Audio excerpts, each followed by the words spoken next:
are handcuffed, and that's what happened last night. The police kicked in the door, shot him twice in the chest, and he died.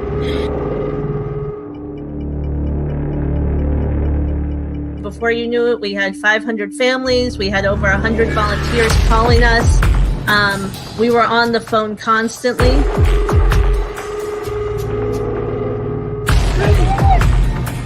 And I can't get it. And I got one police department telling me they don't know who's in charge. I got another police department here.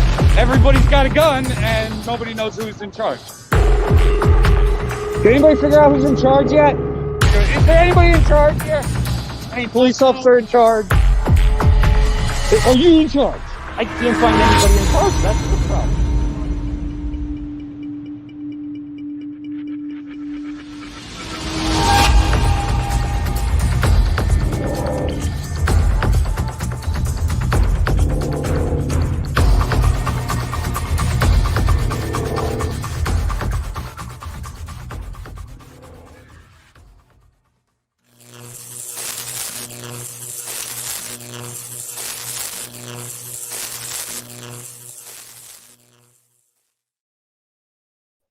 Hey, everybody. Thank you for tuning in on Wednesday nights at 8 p.m. Right here on YouTube or Twitter or Facebook Live or wherever you're watching. Revolution Radio Network brings you NJRR Live. And my name is Brian Powers, and I'm your host. And thank you for tuning in tonight. And tonight I'm going to wrap with our comrade, Christian Perez. He'll be on in a minute.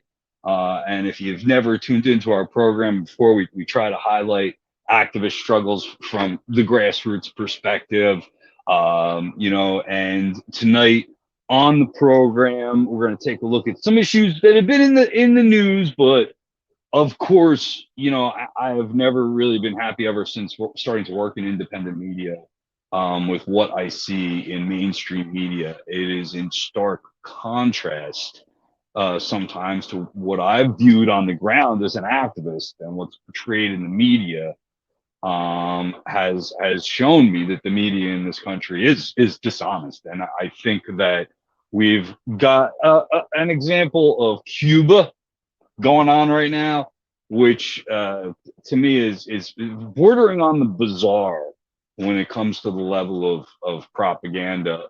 But I don't know if that's in the American consciousness yet. So we're going to talk a little bit about that. But before we get into all that, I did want to talk to my audience about, how activism works. And I was listening to a special panel discussion between a couple of people on the academic left, and there was a representative of the Cato Institute. So obviously a right-wing guy. And I listened to it. And at first I was, really kind of appalled by the capitalist argument, and it was very much individualistic, as you might imagine.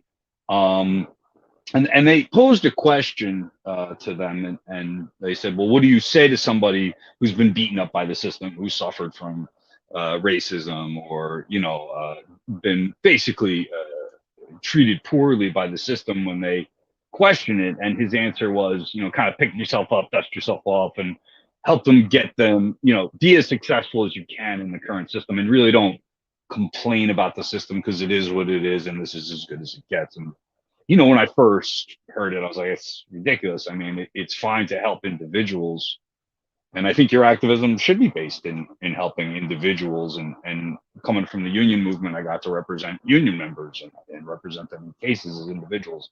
So I get that part of it, but the lack of recognition of systemic oppression that came from him, was angering to me as a social justice activist, as a guy who brings attention to that wider world and says, listen, the deck is stacked against you if you're not rich, wealthy, come from a powerful or politically connected family. But I do encourage people to struggle against that system. And I think, part of my activism, it needs to turn, and it has turned more into, reminding people that, being poor and destitute yourself is not being an activist. Advocating for your cause and being healthy and being able to take care of yourself, in a way that you can represent people is, important. But then I listened to this interview again, and I listened to what he was communicating, not to me as an activist, but to the average person on the street. I mean, this was NPR. This wasn't my audience of a smaller group of revolutionaries who were firmly anti-capitalist. But he was really speaking to a person who hasn't been either exposed to or care for our political leanings. And to me, he sounded, and then I tried to kind of wipe my mind of being a lefty for a few minutes. And to me, he sounded, and when I was able to listen to that and hear what he was saying, to me, he sounded like a guy who was trying to help. He didn't sound like somebody who was promulgating right-wing capitalist ideology. He sounded like, quite frankly, some advice I've gotten through from family members, like kind of, stop feeling sorry for yourself, go out and get a job, get to work, do this, do that. It's not always bad advice. But it's important that I think we recognize where we are, and when we're saying what we're saying, how we put it. And one of the things I think the mistake made on the left-hand side of the argument, of course, that I guess you would think I would be on the more side of, did tend to be more academic and not rooted in, my experiences of working class people. The best activists out there can communicate with working class people. And it's very rare that you can maintain that ability to communicate with working class people if you aren't exposed to them. So the best activists are the ones that go to work every day in an ambulance as an EMT and then advocate for better healthcare standards, or somebody who actually swings a hammer for a living, advocating for people that work in carpentry, as opposed to the cousin of the brother or the lawyer who used to represent them. These are important aspects of activism that I hope this makes sense to you when you get into it, because there are these traps out there that draw you into circles of power.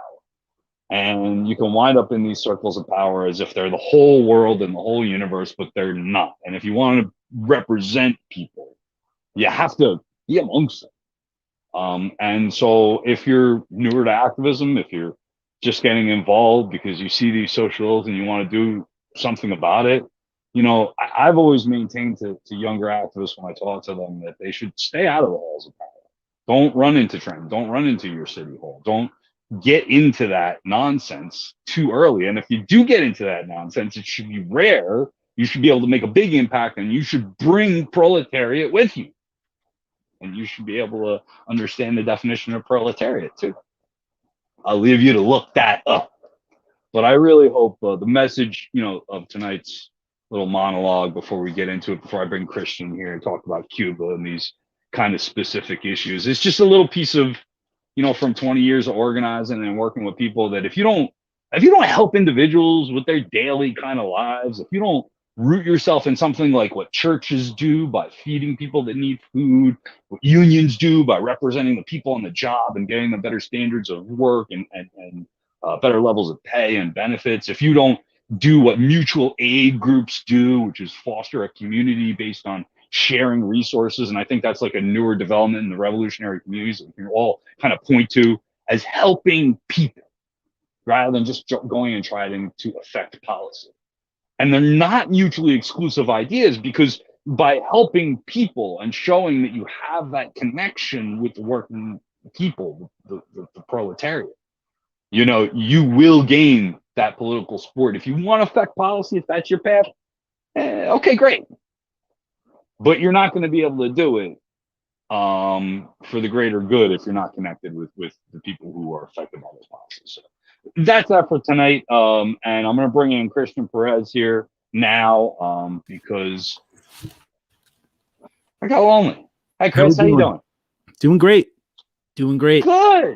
Good. So if I had an echo effect, I guess we would just say, I don't have one tonight because I'm not on my board. I'm doing the show from my phone tonight.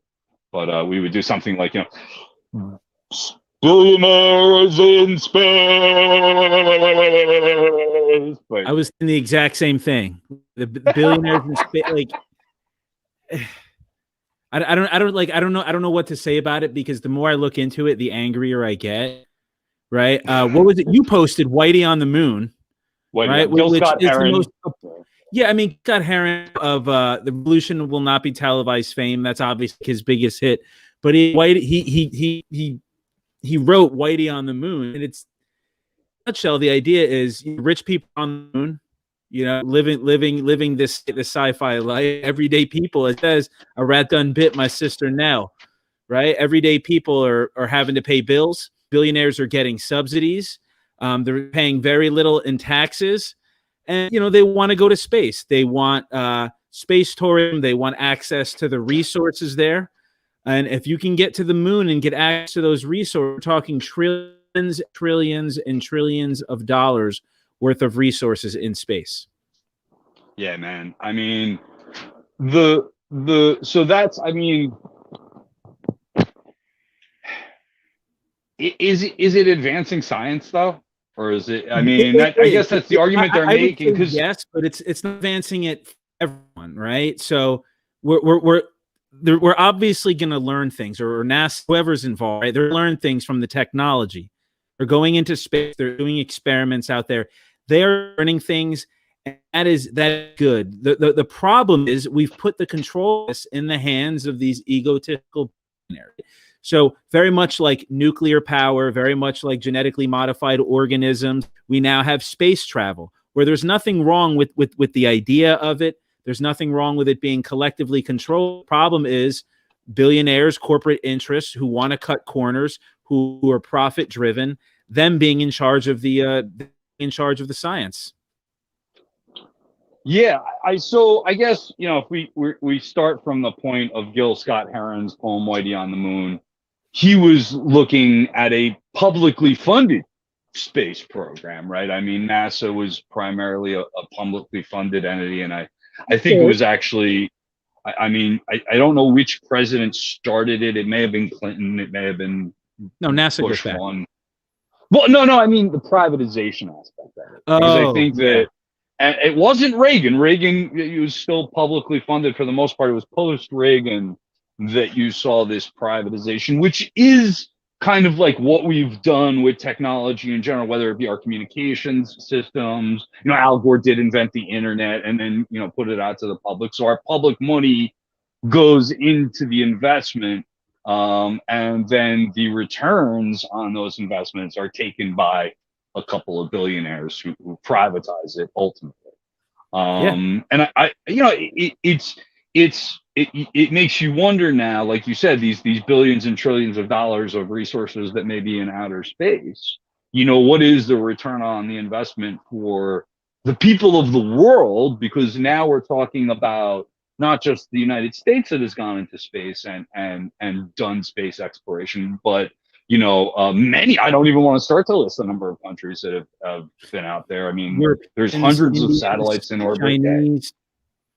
Yeah, I mean they have different programs. The EU publicly funded, India's program is publicly funded, and China's program is publicly funded. Right? China has designs on Mars. Like China wants to get to Mars. Now, as of now, from what I've seen, now I'm not an expert in space travel. I'm not a physicist or anything like that, but from what I've seen, as of right now, American technology is ahead of Chinese technology, but they are focused, they are more driven, and our space travel is right now at the whim of a bunch of billionaires. It's looking more like the movie Alien, and it's like Star Trek.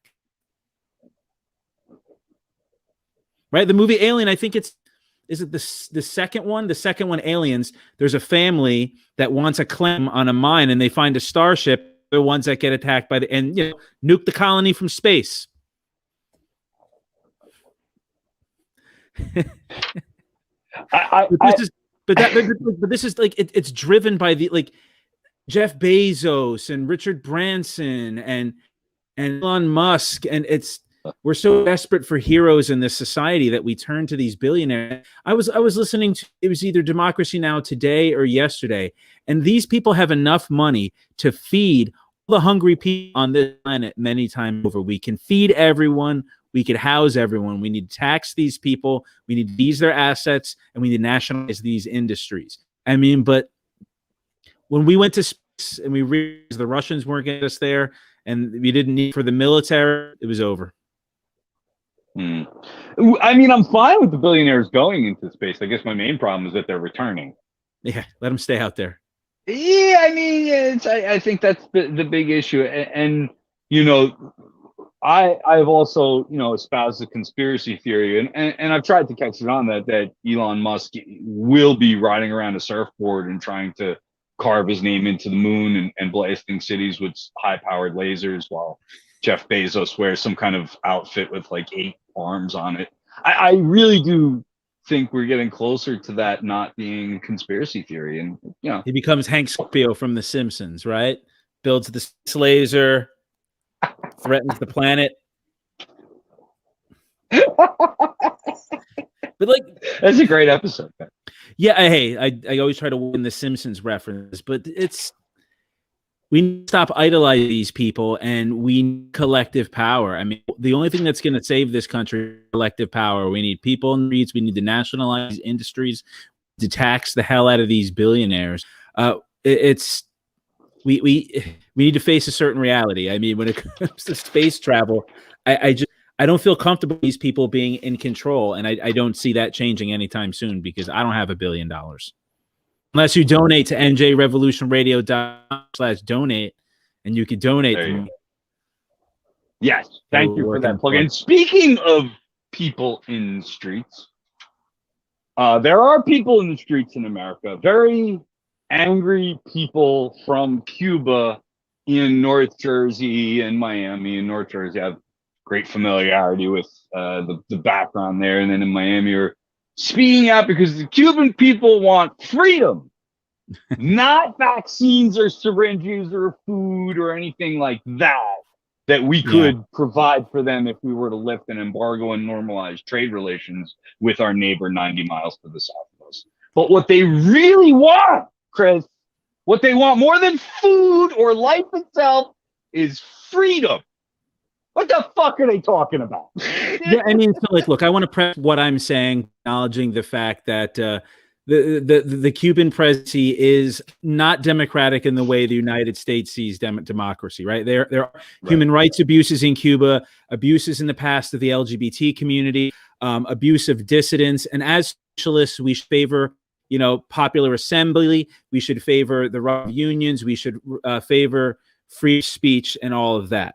Right. And important to preface that when we say that. There's a really good article by Dan Labatz, if you Google Dan Labatz, where he talks about how socialists should look at Cuba. Right. Now, that being said, I defend the Cuban Revolution. I support the Cuban Revolution, and I think it's one of the best things for the area. Unfortunately, the embargo is choking Cuba. People do not understand what embargo means. So in a nutshell, the news so fast, right? We had the gate of hell open up and the Gulf of Mexico.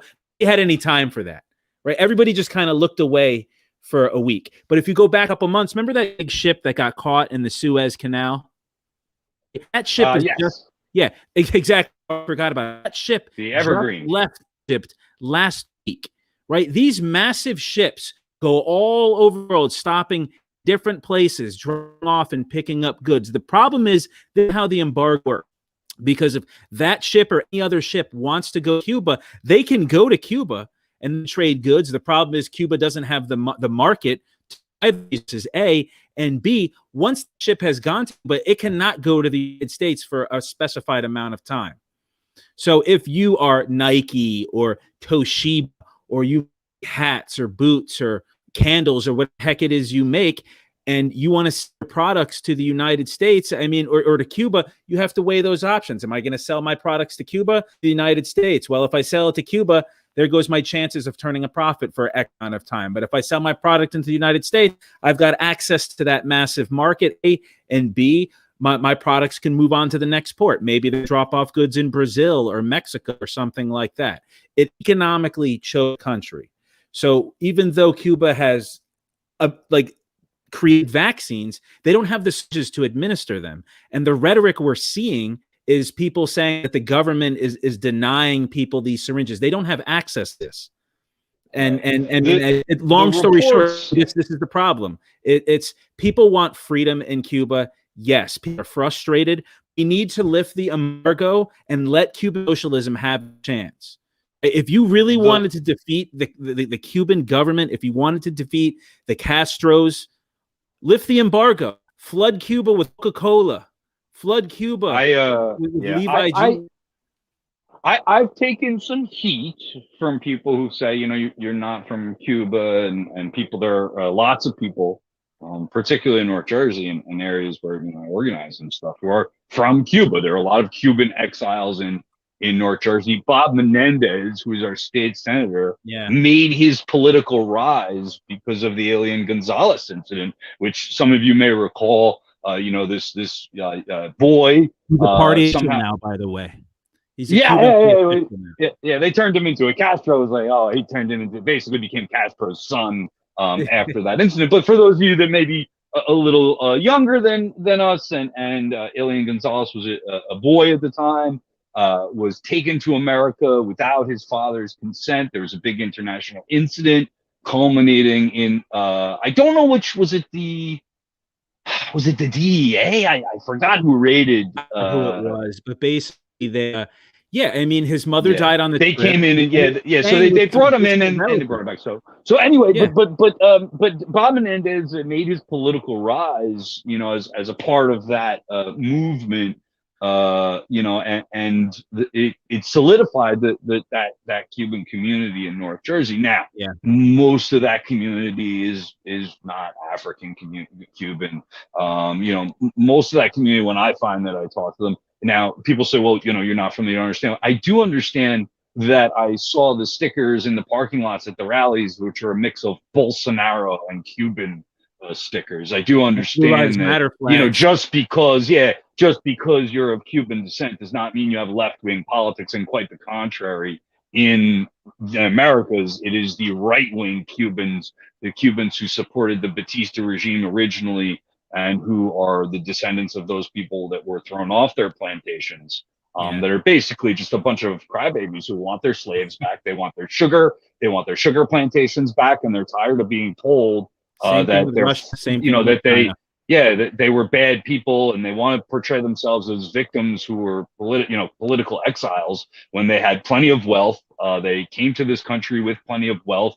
They started their own businesses. They're well-to-do. These are not impoverished, poor Cubans who were kicked out by a tyrannical regime. These were originally Batista supporters who kept African Cubans on plantations working for slave-type wages in insufferable conditions. And now all those people have health care. Now on the political side of it, I think that the points that you brought up are important to say that, they're not as politically powerful as people in a republic, maybe, but I don't feel very powerful in our republic here. So there are more social democratic principles that could be at play in Cuba. But I will also say that, that's a struggle in every society, and to describe it as human rights violations because they only have so much access to Facebook, I guess you could say that. I feel that's an injustice, but it's a political rights. It's the political aspect of freedom. Whereas under the healthcare aspect of freedom, I would say they have more than us. They have less of that political. So it's not this, but Cuban Americans or advocates in these communities or complete fraud criminals like Bob Menendez want to paint this black and white picture of this evil regime. Listen, goddammit, you can make the same fucking argument about our evil regime here in America, but you're not going to stop and have a nuanced conversation about the political dynamics that goes on between our countries and why exiles are here and why they have these political restrictions is because of the interference that America would put into their political system. We have talked about it constantly. Can you blame them? Can you blame them for being afraid of American propaganda when I turn on the news and I see all this talk about how these brave Cubans are standing up to a tyrannical dictator as real news? It's not real news, and shame on ABC. And CNN is just like the big fucking. Oh, I pile mean, of CNN's garbage. posting photos You of know, reporters calling them the dissident. I mean, so I mean, we put it this way. garbage. We hear about police clamping down in places like Brazil. We hear about people losing eyes in places. I think it's in Colombia where people are losing eyes from beatings from the police. The Cuban police are killing anybody, right? So like if the police were really shooting, like I'm sure using tear gas, and I'm sure they're butting people. I'm not going to deny that. That's most likely what's happening, right? That's what we see. But they're not like shooting people, right? This coming out of the exile community. These people are that they want Americans to think that Cuba is some kind of hellscape, right? They're talking about intervention. We're looking at, like, we talk about Haiti next. Haiti is an example of what happens when you intervene in a country, destabilize, and you overthrow government. We went through Vietnam. We just got out of Afghanistan after 20 years. We're in Iraq. Like, the Cuban government, the Cuban revolution, has a base of support that is not like any of these other places. These people will fight and they will die to defend their gains, right? And I think the vast majority of Cubans are kind of stuck in the middle, and they just want to get, like, their people. They just want to get through their day. But I say this to everyone. It doesn't matter who invaded. It doesn't matter where somebody comes into your neighborhood, into your country, invading, bombing your people. You're going to fight back.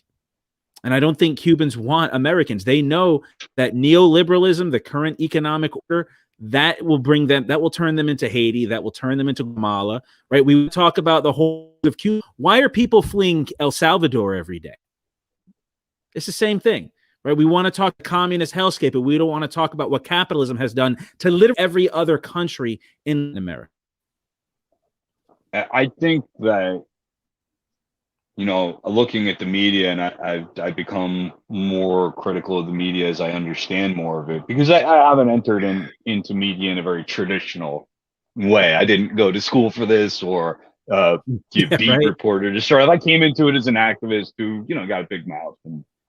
But I do think it's important that what I put out there have standards, man. And I've taken down posts and changed errors on blogs and made mistakes and apologized on the air and done all those things. And what I'm seeing, and I mean, and as I get more absorbed and see the way, if you want to be critical of anything, I think that's fine. If you want to get on your airwaves and support whatever regime okay, good. But when you're not reporting facts, man, when you're showing fake pictures, CNN, you're showing fake pictures, man.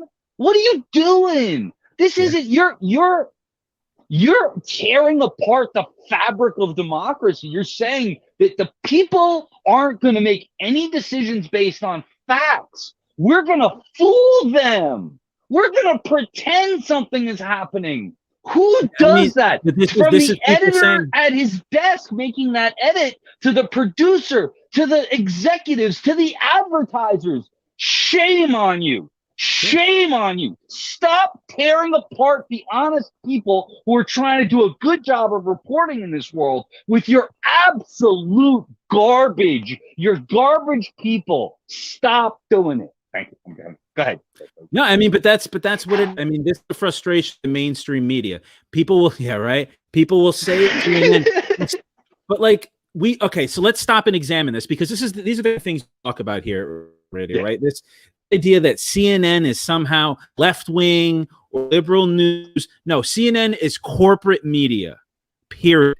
I don't want to hear that they're liberal. Corporate media. When you are spreading misinformation about what's happening in other countries, and it's not just Cuba, it's not just CNN, right? But it damage, and especially after the past 4 years with all the talk about fake news and alternative facts, right? People do not trust the mainstream media. We need them to be good and to their best, but we don't see that, right? And they'll bring in former generals, former businessmen and women, former State Department officials. These are they'll bring in. But God forbid you bring in someone who's an expert on, like, who can look through your pictures and say, no, these are supporters of the revolution, these are not. But it's where we're at.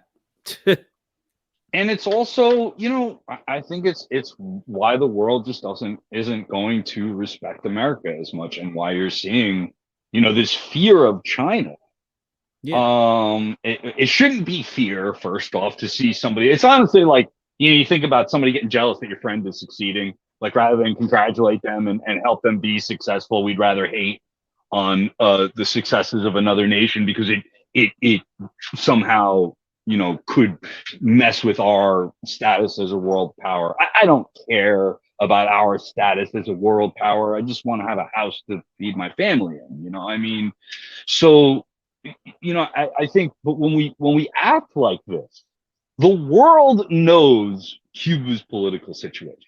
The United Nations looks at Cuba and understands the good and the bad, and this conversation that could be had about relations with our neighbor 90 miles to the south. But, so we look dumb. They see these reports, they hear this rhetoric, they look at us, and they have, quite frankly, although and why I'm not a politician is because I just out and out curse about it. But believe me, when ambassadors and representatives of other nations see this garbage on our airwaves, that leaves an impression with them too. And it's lowered our standing in the world, our policy, not just to Cuba. And we can talk about Haiti here in a couple of minutes, but I'll lump South America in with that as a whole. We've talked about Brazil and Venezuela and all these other, Nicaragua, Panama. The list goes on. And that's what it is. It's war on the region, right? We're talking. Trump enacted 200 sanctions on Cuba in the 4 years. Biden hasn't lifted any of them. Biden hasn't even gone back to what we were doing during the Obama administration, because we could travel for those 8 years while Obama was president. But we can't do that now. I mean, look, George Carlin said it's a big club and you ain't in it, right? Like, Joe Biden, Donald Trump is a scumbag and a lowlife, but Joe Biden is the same old song dance, right? This is Joe. This is, we're back, baby. This is America's back, right? I don't know what Joe's doing. Joe don't want to rock the boat. You don't want to rock the boat. Well, we had when we had Fabio Hickel on, he compared Biden to LJ. And Biden was going to try and his shine or get his focus from his domestic policies, which he's not really fighting, as opposed to his foreign policy, right? Johnson wasn't really that great on foreign policy. But, Biden's going to be the same old song dance. So that means more servitude for Latin America, more interventions, more economic sanctions, the same old song dance for Latin America. It's the same thing we've been reporting on since we've been talking about it. Every country, it's the same exact story.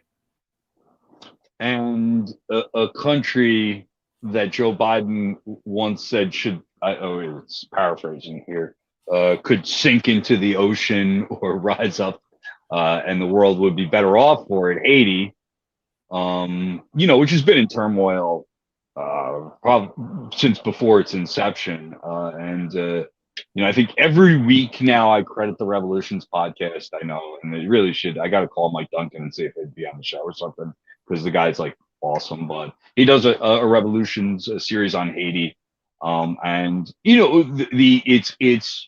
it's known to revolutionaries and those of us that look like, I guess, smile upon a revolution like that as the only successful slave uprising in the history of the world. But the truth is, I don't know that they really ever won that uprising. It came at a huge cost. And while it's to be commended, and I think people rising up against such horrible oppression is to be commended, the reality in Haiti is that it's never been a peaceful political scene, man, and it's been a violent political scene 300 years running, and and so like the Haitian Revolution, I believe, was 1804. It's the second revolution in Americas after the United States. Obviously a former French colony, but unlike the United States, Haiti was an actual revolution. It was a revolution that was led by Black Haitians, many of which were formerly enslaved people who killed the colonizers and threw them from the island. Since then, Unfortunately, they've had to pay.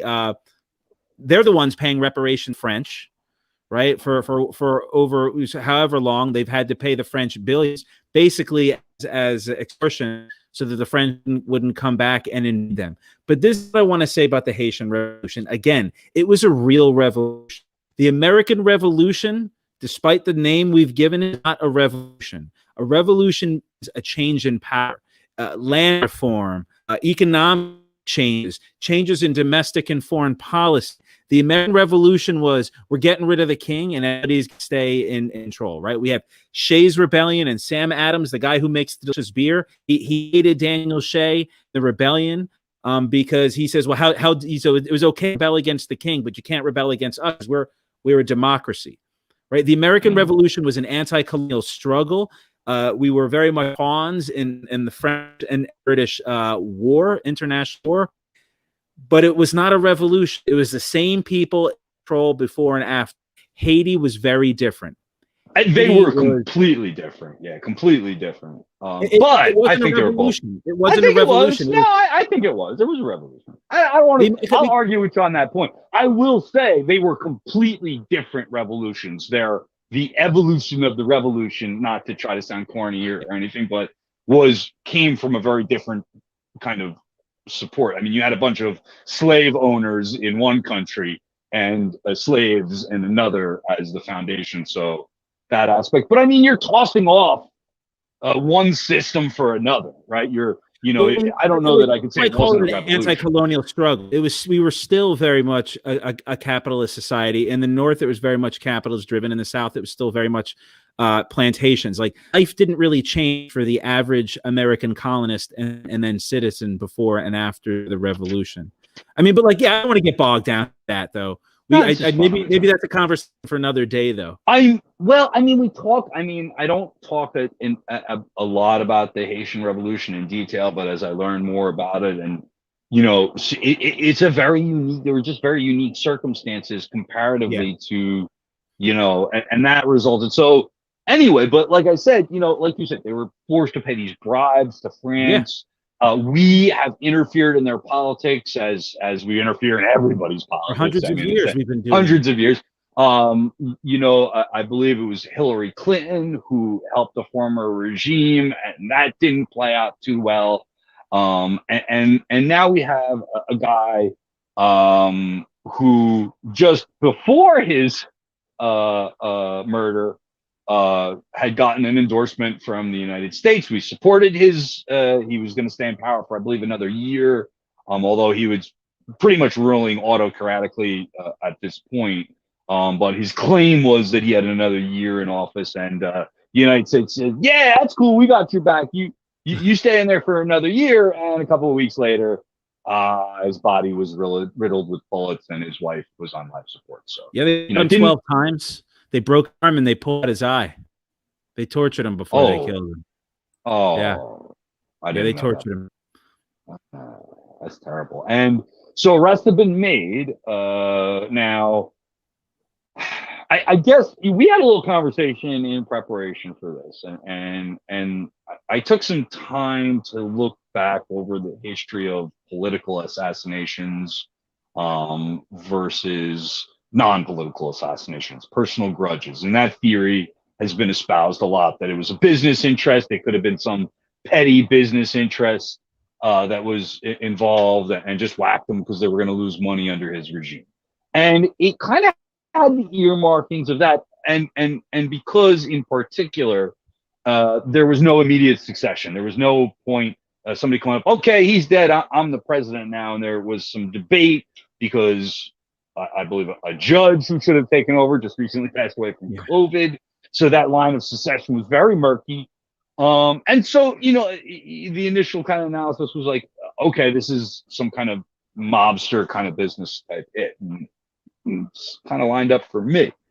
Although now they're saying that some of these mercenaries were involved with a doctor out of Miami, who may have been plotting to try to come up with the president. So stories are changing. The rumor mill is flying, but I don't think we'll know the truth on this for a generation or so. These kinds of things. I don't know. I mean, this doctor in Miami, I understand it's dubious. I don't really know if he's Haitian or Haitian American. His name is Christian and all. I don't know. Like basically, he's the guy that's he's accused of being the mastermind of the attempt on president. It's Jovenel Moise. He's the one charged by Haitian police for the murder of the president. Now, there is a video of him online saying that he would make a good president of Haiti. But first of all, the video is in English. And apparently, from what from what I've heard and what I understand, there are a number of those types of videos about Haiti, people criticizing the president, people saying that they want to be president. So I've heard questions around about maybe this guy be a patsy, he'd be the face of the organization. I've heard that it was claimed that he said he was on a mission from God. If it's the case, he might be mentally ill. But we're talking 30 of these mercenaries, right? Yeah. $3,000 a month, plane ticket. Somebody has to feed them, energy, water. So question, how can this doctor / businessman or failed businessman, how can he afford that? So we don't really know. The way they were able to get into the country, what I understand, businessmen and politicians in Haiti, you use private security. And so I've heard some calls for the military to get involved, which of course I don't think Biden's going to be doing that. He's not that dumb. I don't think he's that dumb. I think there's no real threat of us getting involved militarily in the near future. Who knows down the line? They haven't ruled it out though. But they have ruled it out. I mean, there's gangs talk about taking back the streets. They don't have an army. Yeah. Right. They don't really have. But they have talked about. And I believe that like our investigators are going to go in. So like I'm thinking, oh great, so the United States is going to go investigate who killed your president. I mean, somebody has. The guy was out of Miami. I mean, this is gonna be murky. Like I said, I think this is one of those things. Like I'll be watching a thing on the History Channel in my 80s about, and they'll be revealing things because. Like you said, 30 people involved. Some people are going to get away with shit, man. Some people may not have been, maybe they'll get the gunmen or something, but there's going to be people involved that walk away and the trail's still cold. Is that coming out of Miami? You got right-wing Cuba. That company was owned by a Venezuelan, right? So we're talking about a right-wing Venezuelan. We're talking about right-wing Haitians, everyone else. I mean, these are people that legitimately want to overthrow governments. We know where they are. Right, whether it's Haiti, whether it's Cuba, whether it's Venezuela, whether it's Peru, or it's Bolivia, it's the same story. We know where these people are. Their power base, one of their power bases is Haiti. These are the people that think that they're the ones that should be running these countries, and they have the money, and the power. They have access to mercenaries. These mercenaries they bought their tickets in Colombia. They flew from Colombia to Santo Domingo in the Dominican Republic, and then they drove right into Haiti. Yeah, the chaos it benefits the moneyed interests, and I think what you're seeing, and I think all this. I mean, you can even listen to the conversation we've had on and how many points and how much.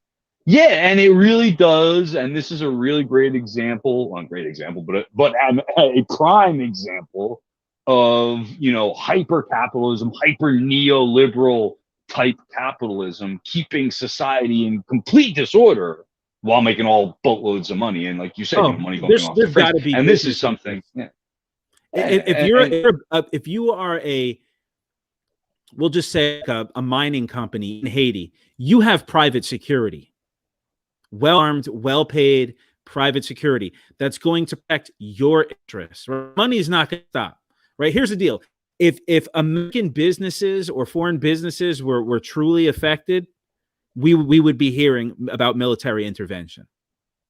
Libertarians, pay attention, because that's your dream, isn't it? Everybody having their own private security and little fiefdoms, and this is. But I mean, it's when we talk about ideologies and ideological differences, I think libertarians should pay heed. Haiti, this is what you get. Has a very, very weak government, a very, very weak central government, a violent political.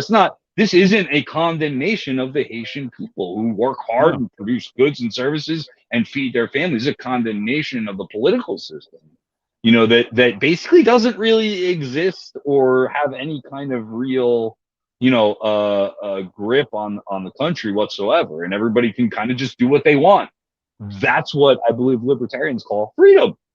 It's not freedom. It's not freedom to live in a violent society where people are running around in armed gangs representing corporations. It's not freedom. Yeah, That is. President It's the future died. you're looking at. Run on supermarkets, right? We thought it was bad because toilet paper shortage. The president died in the poorest country in the Americas, right? They put the country on lockdown and martial law. Like the Haitian people that continue to suffer, and it's all the suffering they've like. I mean, I feel like we've talked about this in history and like the former Duvalier regime and just the torture and the organized terror and how they kept the Haiti people in line. It's the same story throughout America, Haiti, Brazil, Cuba, Venezuela. It's people being exploited and being violently assaulted when they try to organize. They need that. When we were talking earlier about that, the political freedom and the different kinds of freedom that are out here, they really need that land and liberty side of that freedom. They really need that to be able to have some claim to their own work and their own labor and their own property. And I don't dictate to other societies how that exactly works, but it's clear that the people that make up everyday Haitian society are not reaping the benefits of being a part of that society. They're not making the money that comes out of these it's foreign interest, it's small powerful interests. It's always people parachuting in, whether it be this doctor who may be a patsy and may be guilty of absolutely nothing other than putting up some weird YouTube videos, quite honestly. We don't know yet. Or whether it be Wyclef Jean, who created a fake fund to help them out with natural disasters. I mean, Haiti had just been taken advantage of by foreign interests since before its inception. And I do hope that someday some sanity comes to that place, but it's not going to come at the hand of investigators from the United States government. It's not going to come through foreign military intervention. If anything, it's going to come from those foreign interests taking their hands off of it and allowing the people of Haiti to create a society that they're happy with. We just don't have. We don't have the capacity or the capability to leave shit alone, and it's just the hardest thing for us to do is to leave shit alone. If there's resources, if there's money to be made, a market sold to. That will, and I remember in college, Jean-Bertrand Aristide, the president, was overthrown. He got overthrown by Clinton. It's the same story. These people are democratically elected. Washington elites, business elites decide they don't like them. They wave their magic wand. That's what happens. Look, it could be the Mexican Revolution. It could be World War I, Blackjack Pershing, in an act of war leading soldiers across the Mexican border in a failed effort to find Pancho Villa. It could be Americans stirring up dissidents too, but it's the same playbook. That's how empire works. All right. Well, I want to thank you for joining us. We're sorry to everybody that might have been expecting Africa or other guests. Africa had some, I don't know, it was tech problems or stuff, but he couldn't make it to the show tonight. But thankfully, I got my comrade Christian Perez back there supporting us. Before we head off for the week, we will be back next week here on NJR Live next Wednesday at 8 p.m. We'll be back talking to you again. But before we go, Chris, you got anything you want to plug? No, I just want to say, check out my YouTube channel. Started to release a couple videos. Check me out on Twitter. I'm trying to be more active on Twitter. I ruffled some feathers on Facebook with my Cuba post a couple of days ago, so that was cool. Got a lot of people sharing it. I had some people that were outraged. A lot of straw man arguments, but I would say check out that Dan Labat's article. As anti-capitalists in the United States, we be defending the Cuban Revolution. Don't gotta love it, but the real world, I think we should be supporting the Cuban Revolution. Other than that, I just want to say thanks again, Brian. Thanks to our fans. Please donate. Please get involved. Yeah, thank you very much, Christian, and thanks all of you out there to tune in. I like to just sum up tonight's conversation by, look, if you've listened to the show, if you've heard me talk, because I hate the black and white. I hate the good and evil. I hate this guy's a bad guy and that guy's a good guy, because in politics, they're pretty much all bad guys. So what we really have to do is have nuanced conversations and talk about, what a revolution looks like for real, because I think that our media out there right now and CNN and MSNBC and all this garbage out there just isn't working. And that's why we're here, man. So like Christian said, you can donate. You can become a part of our editorial board by going to www.njrevolutionradio.com. If you join in the next week or two, I will send you a light ring. One of these things. Look, you're going to see how good I look. Watch. And then I don't look good anymore. I'm dark, but the light ring helps you look good. One of these little thingies here. I'll send you one of those so you can look good on your Zooms, or some of our editorial board members come on the show and appear with us, like Christian Perez, like Felicia, who will be on next week doing her monthly movie review. We're going to be talking about In the Heights. It's a musical. I'm not a big fan of musicals, but I love this because because Felicia, she likes to, she said, I'll pick something else. I said, no, you make me watch stuff that I wouldn't normally pick out. It takes me out of my comfort zone. Wait, what are you going to watch?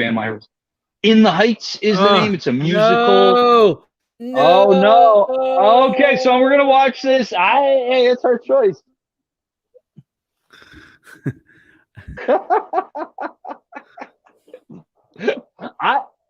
My thoughts are I'm going to go into it open-minded. That's what I'm going to do. I'm going to say this. Look, my wife and I, we butt heads on Lin-Manuel Miranda. I don't like Guy. I don't like his politics. I don't like Hamilton. But before Hamilton came out, my introduced me to In the Heights. I do like In the Heights, right? Not to say I like it. I don't like it. Okay. I like the idea of it, right? The movie had some problems, but music is good. It's about an immigrant community, Latinos, Dominicans, and whatnot. Right. But that's the kind of art I want to see. Musicals like Kinky Boots. That is the art I want to see. But Kinky Boots is cool. But the idea behind Kinky Boots is good. It's a factory. They should have been a co-op, but Kinky Boots is the kind of art I want to see. And they left-wing art, it's boring. It's great. It was a hit movie. Cyndi Lauper did music. It was cool. But Hamilton, I'm a fan of Miranda and Hamilton, but she's gonna do a musical. I want to hear what she has to say. I'm a fan of musicals, live musicals. I've had the great fortune to see a couple of Broadway plays in my life. If you haven't seen Cabaret, it's just an amazing story. And I could say Monty Python's I saw Avenue Q. Avenue Q was fantastic. My wife and I went for one of our anniversary dinners. We went and saw Avenue Q. So I love musicals. I love live theater. I love plays. I love concerts. I like opera. I've always kind of had a problem watching musicals on screen, only because I think it's like this immersive. When people start breaking out in song and dancing without the 3D effect and the kind of ambiance of a theater, it doesn't translate. Yeah. But I'm keeping my mind open, and I can't wait to watch this movie. And we'll be back next week, Wednesday night at 8 p.m. We're going to do our movie review. We're going to look around the world of social justice and activism. We're going to fight for all those things that are involved with social revolution here in the United States of America. We're working towards, trying to make it a better place to live. So thanks a lot. Support us. Donate, www.NJ Revolution Radio. And until next week at 8 p.m., this is Brian Powers, and I want to remind everybody out there that the police can quit their jobs. Good night, everybody.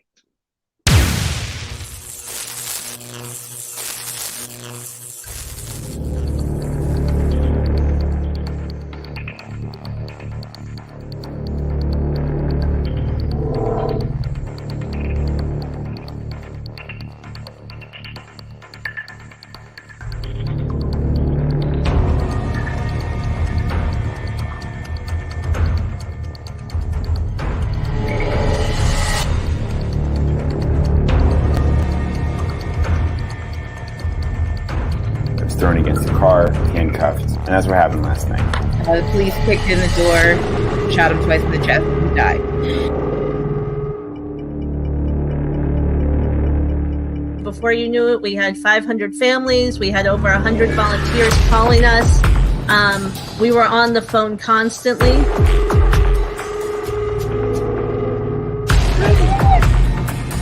I can't get, and I got one police department telling me they don't know who's in charge. I got another police department here. Everybody's got a gun, and nobody knows who's in charge. Can anybody figure out who's in charge yet? Is there anybody in charge here? Any police officer in charge? Are you in charge? I can't find anybody in charge. That's the problem.